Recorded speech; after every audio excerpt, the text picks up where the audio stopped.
this is the Indian Registry on Current Patient Profiles and Treatment Trends in Hypertension, the record registry, which is a real-world observational registry.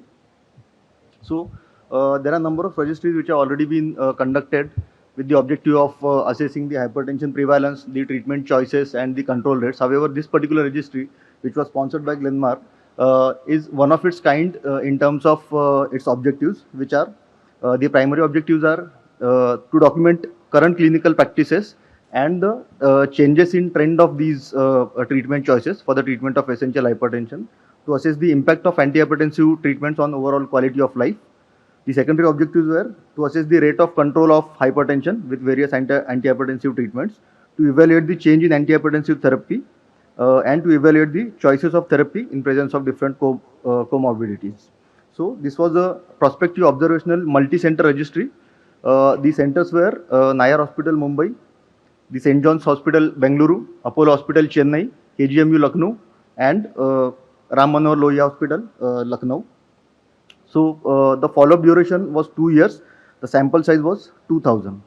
These were inclusion criteria. So all the patients more than 18 years of age diagnosed with essential hypertension by either ACC 2017 or ESC 2018 hypertension guideline, either newly diagnosed hypertensive patients or old patients who were on the stable pharmacological treatment for last 3 months. Coming to the results, we have already conducted 1 year interim analysis as well, and this is the final analysis of 2 years follow-up. So as we can see, the average age at the time of diagnosis was 51.47 years, and more prevalence of males was there. 62% patients were in the age group of more than 50 years, which indicates that still there are 40% patients who are younger and which are affected by hypertension in India.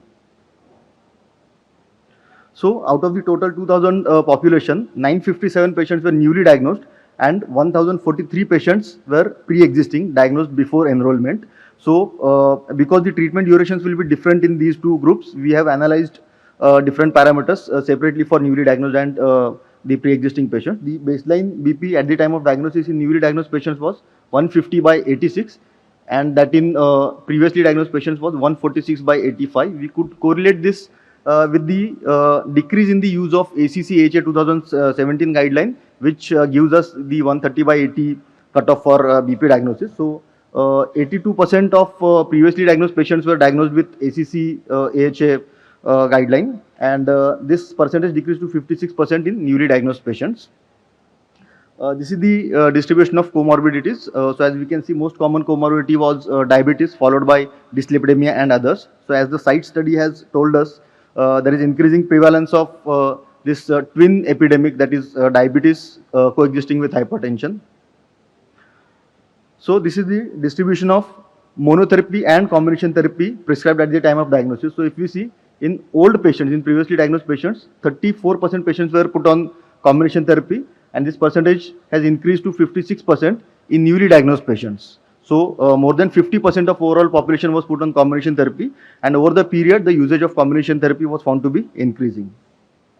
So this is the distribution of common monotherapies in pre-existing patients, and as we can see, amlodipine, telmisartan were the most commonly preferred monotherapies, followed by metoprolol and other beta blockers.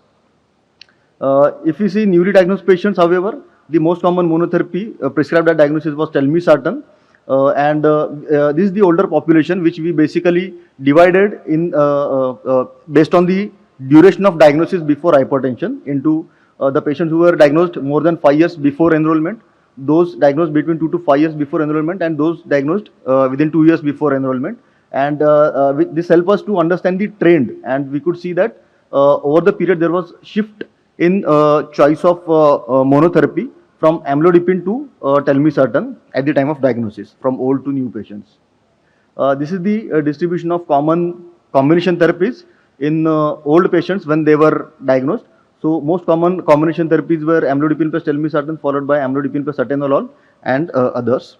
Moreover, again, into the time period trend, we could find that this particular combination, telmisartan plus amlodipine, its usage was also increasing.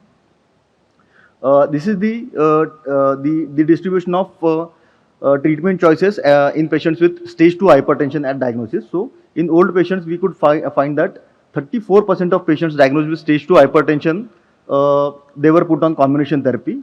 Whereas in newly diagnosed patients, this proportion increased to 60%. So although there is increase in proportion of patients put on combination therapy from old to new patients, still, since all these patients were eligible for dual combination therapy, we can see that the usage of combination at diagnosis in stage 2 hypertension is inadequate.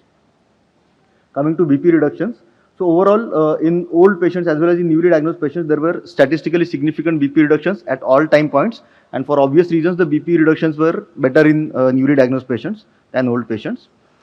Since telmisartan plus amlodipine and amlodipine plus atenolol were the commonest treatment strategies, and since the guidelines are also now recommending that there should be more and more use of combination therapy at diagnosis, we tried to compare these strategies, and what we could find is that the BP reductions with both these combination strategies were statistically significant and numerically better for amlodipine plus telmisartan. This is the responder rate for newly diagnosed patients as well as pre-existing patients, and we can see good uptrend indicating that the control rates increased in both newly diagnosed as well as old patients, and particularly in older patients the treatment rates were better than newly diagnosed patients. However, at the end of 2 years, there was no difference. These are the treatment modifications. So, the treatment modifications were infrequent and more common at 6 months and 2 years. And the treatment modifications were more in terms of treatment substitution or addition rather than dose titration. In diabetic population, which was the most common comorbidity, again the similar trends were observed. We also assessed quality of life using the SF36 quality of life questionnaire. Again, in both newly diagnosed as well as old patients, both at 12 months and at 2 years, there were significant reductions, improvements in the quality of life. We also compared the common treatment strategies, telmisartan versus amlodipine and telmisartan amlodipine versus amlodipine atenolol, and we could find that the quality of life improvements were better in telmisartan and telmisartan plus amlodipine compared to the respective counterparts. This is the distribution of adverse events.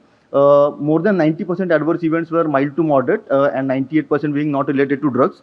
What we could understand is there is a clear-cut inadequate reporting of adverse events, because common adverse events like hypertension and edema were not among the commonest adverse events.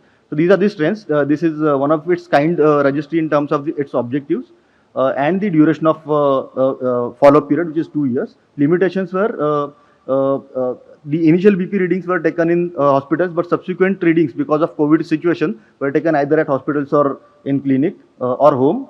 And because majority of these centers are urban, the results might not be generalizable to entire population. To conclude, overall, it is observed that the treatment strategies are changing and becoming more in line with the guideline recommendation. However, still there is scope for improvement in awareness and usage of initial combination therapy to decrease the burden of hypertension, improve quality of life, and thereby prevent the complications. Thank you.